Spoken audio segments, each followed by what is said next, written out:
My prayer for you this morning is that you have a wonderful day.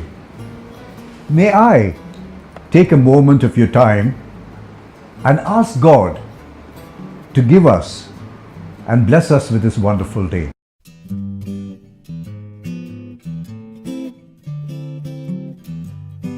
Thank you. A few years ago, I interviewed a famous boxer.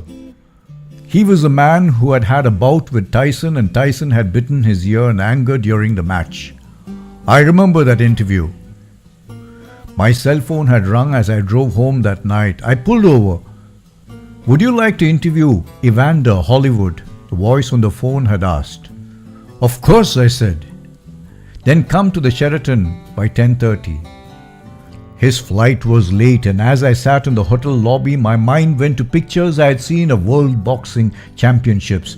Two men in a ring, more animal than human, glaring, eyeballing each other, moving around, their deadly, lethal fists ready to strike through opponent defense to score points or deliver murderous knockout.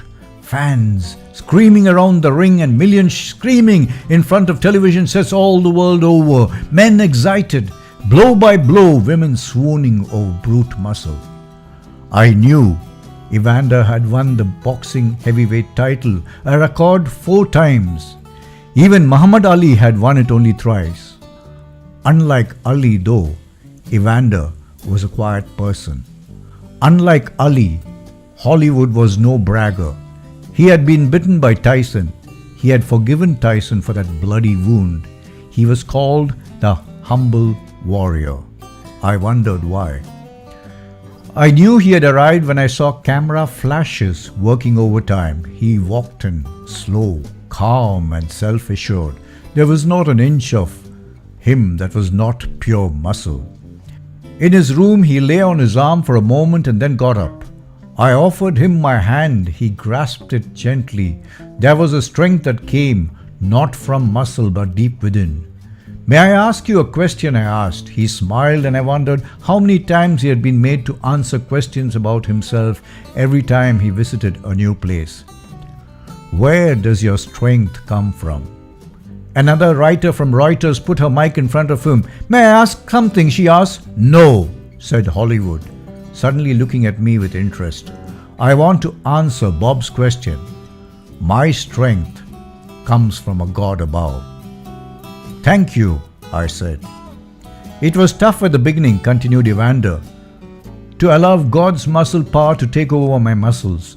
But he gently took over, and now I thank him for giving me his strength." I watched later as he got into the waiting cars and left for the airport. I waved to a great man. I felt humbled. The man was pointing out to the world where his strength came from. How many of us, I wondered, continue depending on our puny muscles when true strength only comes from a God above? Let's use his muscle, shall we? Like Evander Holyfield. Before I sign off, I'd like you to go to subscribe on your YouTube and press the button so that you'll get my talk every single day. Thank you.